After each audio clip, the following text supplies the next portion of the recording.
Hello, everyone, and welcome to the Love of Business podcast at prconnectionsradio.com, the voice of new media. My name is Maria Miko Faith, and I'm a content creator. And it is my pleasure and honor to introduce Robby Thomas, our guest for today. Thank you. Well, Robby, it is truly an honor. I was looking at the bio that you sent me, and it's just amazing what you've done for community and also in your career. And, you know, it's hard for many of us to juggle just one of those. So I guess you served as an executive in the commercial banking industry for more than 2 decades. Yeah, the bulk of my work has been, in the banking arena. And interestingly enough, I never intended to get into banking. It was during the process I was looking for a job.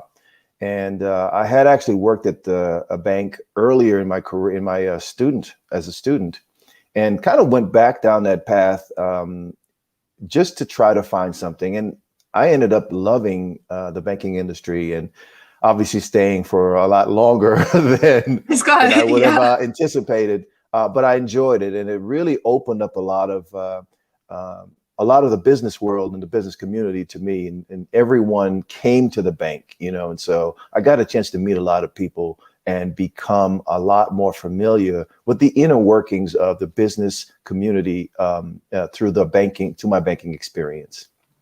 You got to have a lot of love for banking, I imagine, to be in it for that long at the level you were. It was engaging. It was very, very much a learning experience, because you learn about the financial world, you learn about, the economy, and you learn about, what entrepreneurs are doing, because you're sitting with people that are entrepreneurs, business owners, landlords, folks that are developing real estate, and which is one of the other things that I've done. And so you have this really rich tapestry of a business ecosystem, depending on, where you are. And of course, I had different locations of the city that I worked in, primarily in the city of Boston.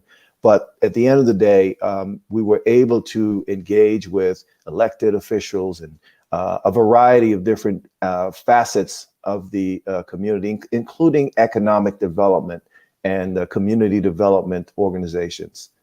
So are you saying that through relationships that you built in business, you're able to translate that into the community? Well, yeah, I've always had a predisposition to enjoy organizations and organizing, and so I had the opportunity to, through churches that I've attended, link my professional with my other interests. So I enjoyed building community, and whether it's, hosting neighborhood meetings or sports youth leagues, all of those kinds of things really help to give you a better understanding of the needs of a community.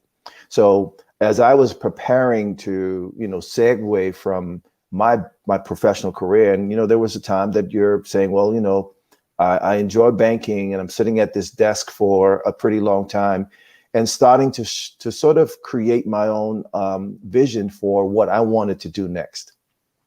And so being able to know exactly what's going on in the community helps you to determine where best to plug your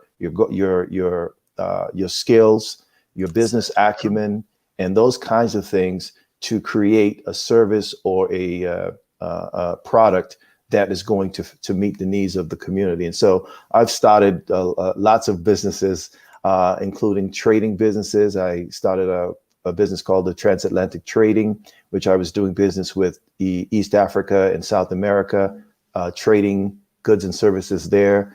Then I had a business that was engaged in doing more service-oriented type work. And so I've seen a lot of different types of different types of business interests that I found engaging and to me very rewarding. Wow. Didn't you have a homelessness project as well? Yes. And so part of my career included serving as a program manager for a homelessness prevention program. Again, part of that included working with landlords, whether they be individuals or small companies, to help prevent homelessness. And the way we did that is to use what they refer to as an upstream prevention model, meaning that you're trying to get to folks before they become so far behind in rent that they're basically on the way out to a shelter or worse, on the street. And so we needed to get into dialogue with landlords who more than likely are the first people who know that there's something going on with the family, right? Because if you're missing rent, your lights are getting turned off, your water's being turned off, things of that nature.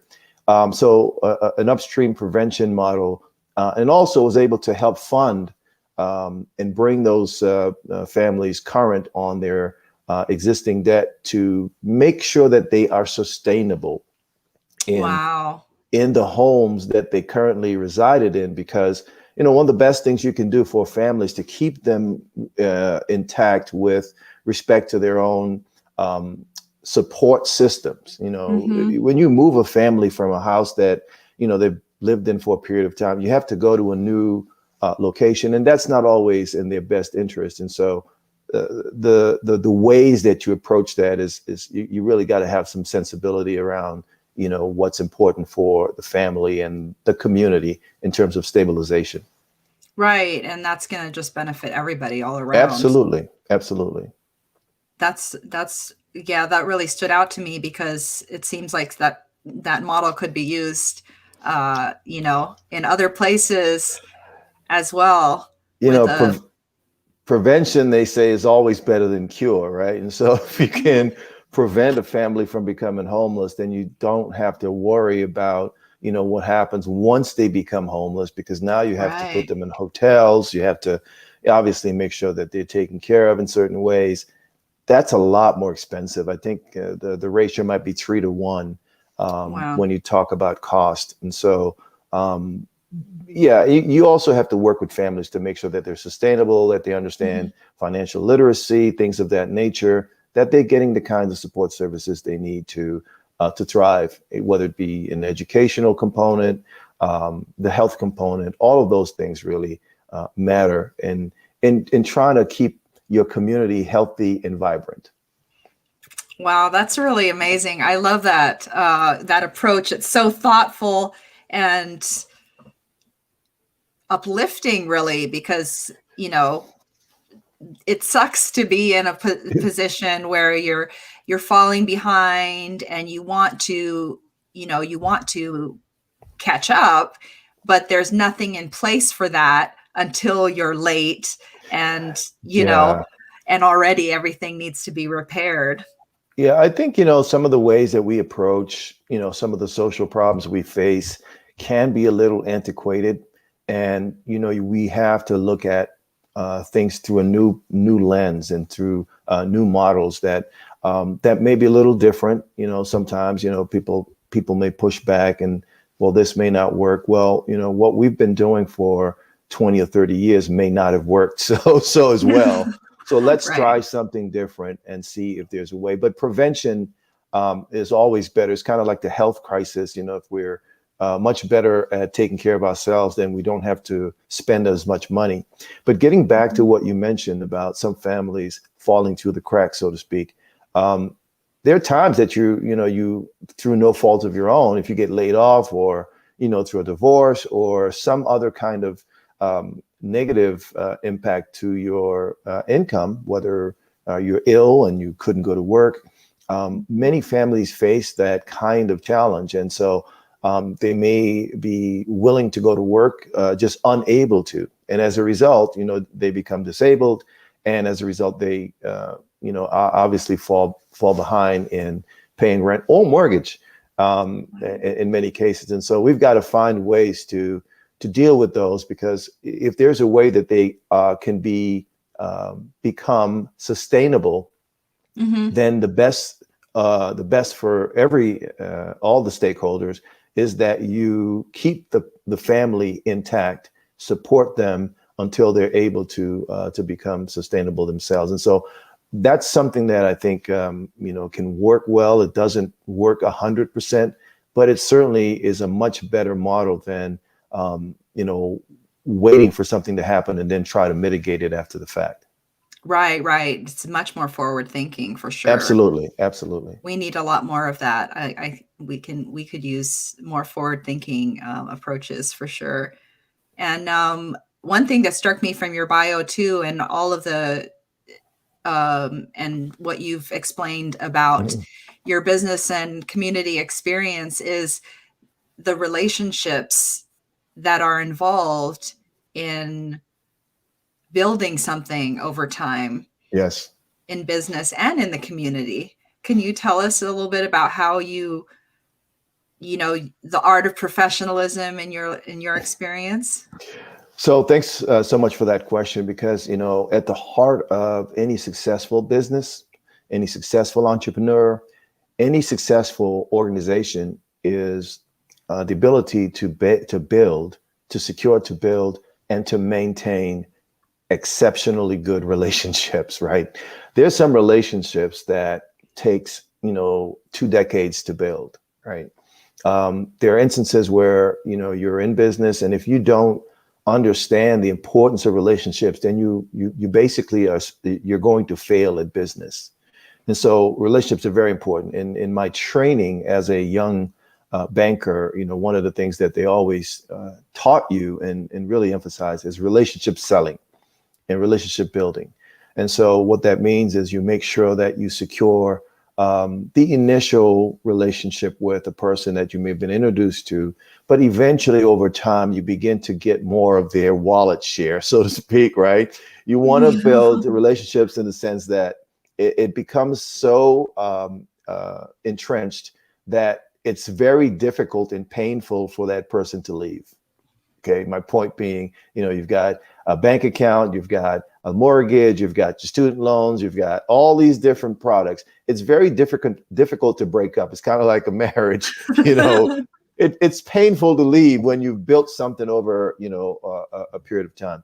That's a funny sort of anecdote. But at the end of the day, it's important to build healthy relationships, because at the end, you don't want to get to a point where, for some reason you can't do business with, the people that they can refer other people to you. And so it's not always about looking to the relationship for business opportunities, but it's about understanding what's going on in and around that community. It's also intelligence meaning information in the spaces that you occupy. If you're you're doing business in a community, you want to know where people are, where the opportunities may be, where things are happening, where developments are taking place, where new residential areas being built, a new business is opening. That is information that you will get from people in your circle.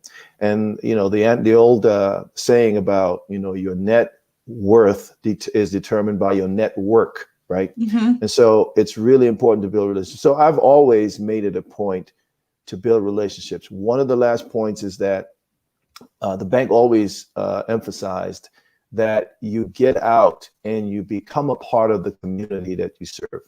And so by that, you're either serving on boards, you are volunteering, and you make it a point to really stay engaged. And so I've always worshiped in my own community, and you work in your community, and you do various things in your community. So it's all about trying to make sure that you stay plugged in, and so that people don't, when they basically notice you or they see you or they're seeking specific things, they come to you. You become the go-to person in your field, in your specific business, in your niche, in your market. And so that's really going to help you become a lot more successful at what you do. It sounds to me like if I were to boil down what you said for my application, it sounds like show up and pay attention. Absolutely.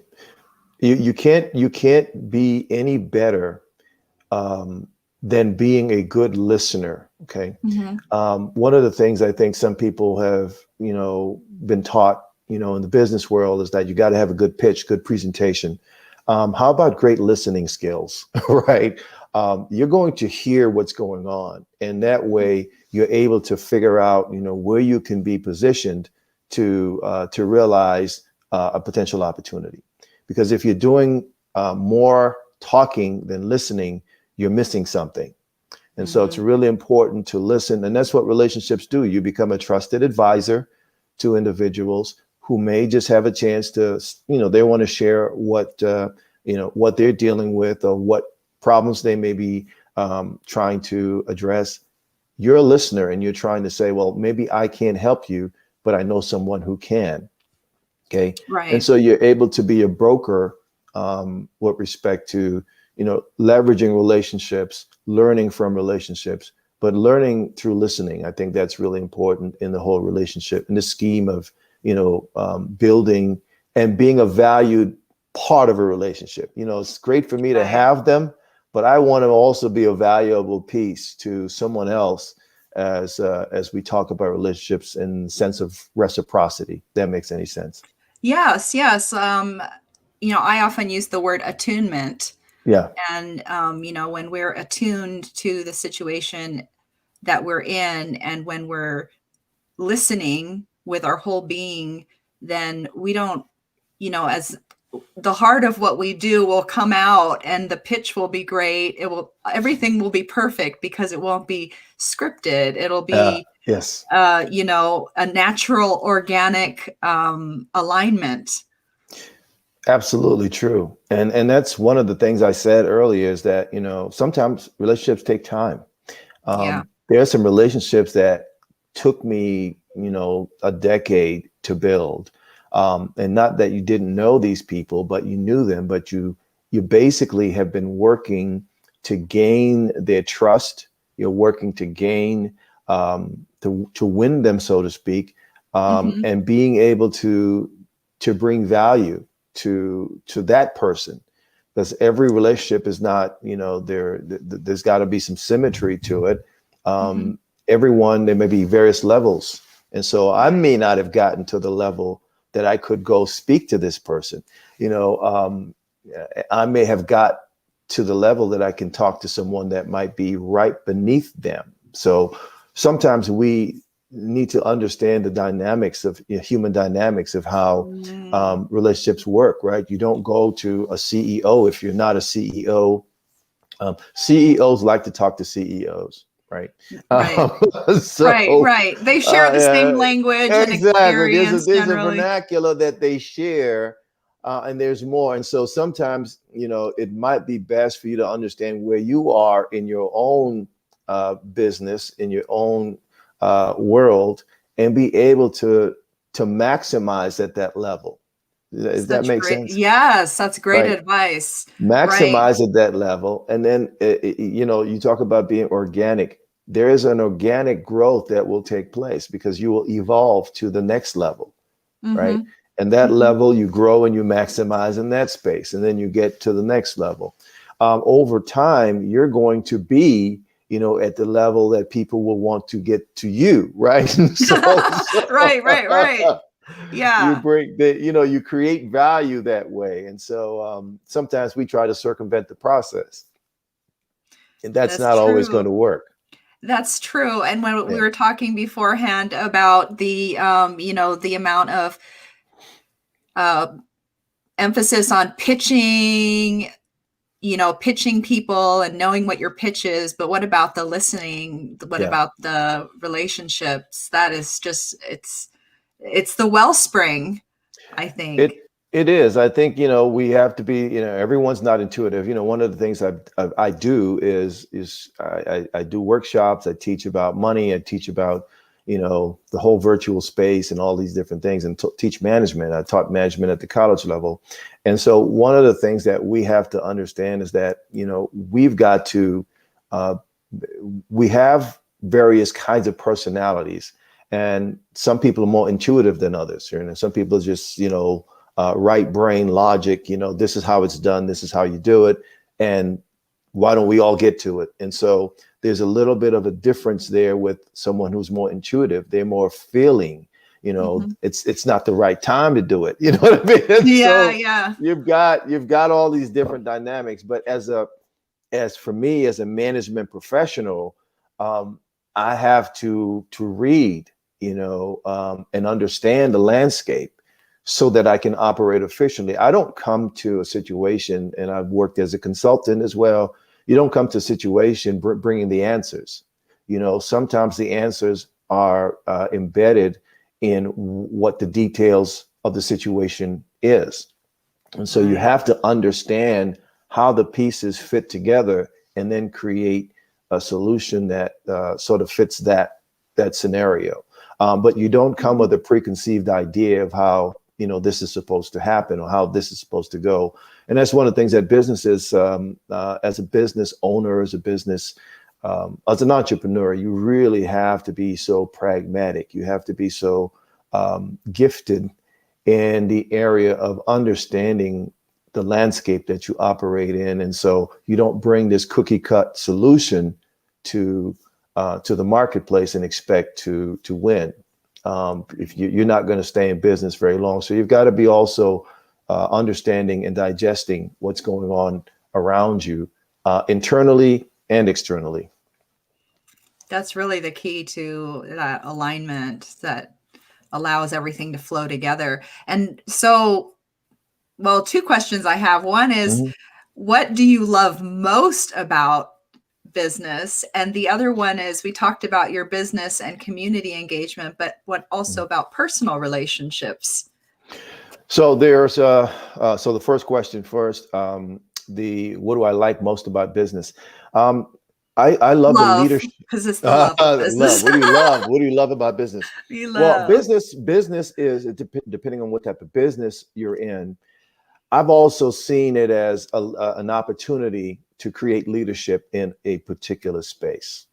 And so, as a person who is doing the kind of work I'm doing, I'm primarily in real estate as an investor, also creating opportunities for people to get affordable housing.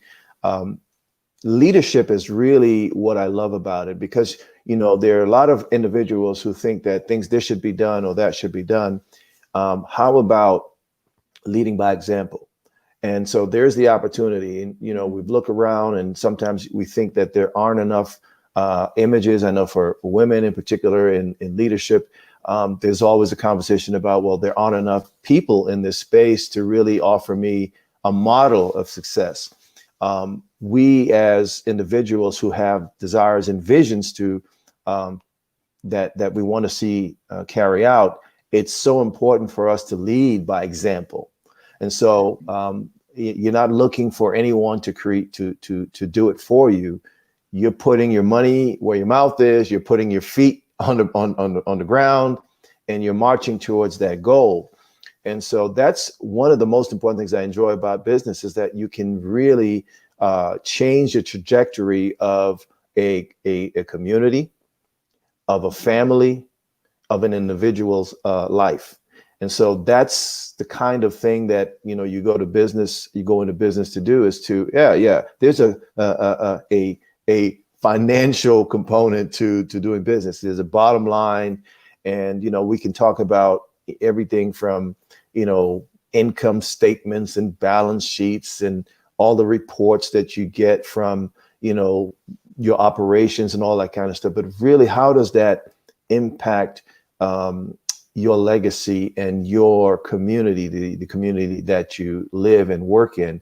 That's measured in the lives that you impact, right? Yes. The people that you may have offered a job to, the people that you have sat and mentored, and I really enjoy doing a lot of that too. I've got a lot of people that I mentor. I reach back and try to help them understand business concepts, or even partner with them, right? Invest in that small business. So there's a lot of things I love about it, but the important thing is to really be able to be a visible sort of model of something that someone else can see and aspire to and duplicate. Mm. as we, share our insights and give back. So this circular thing about, yes, you're giving, but you're also receiving. You're receiving and you're also giving. And so there's this circular motion of how things actually flow in an economy, an ecosystem, if you will. Right, right. Right. And the second question was more on the individual side of relationships.